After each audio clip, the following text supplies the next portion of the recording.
Assalamu Walaikum. Hello friends, how are you? Welcome back to my new video. In this video, I am going to show you how to copy and paste with keyboard in Microsoft Publisher. Let's get started. Firstly, we have to open a Publisher document and take some text.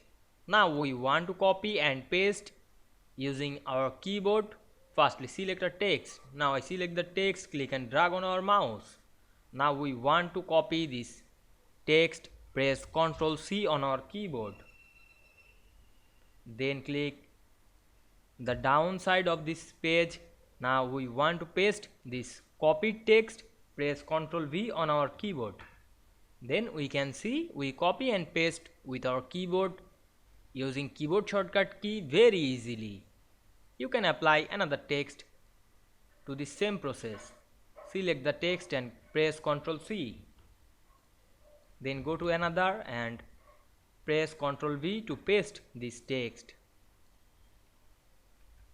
Now we can see we copy and paste with keyboard in this publisher document very easily. I hope you enjoyed the video. Please like, comment, share and subscribe my channel. Thanks for watching.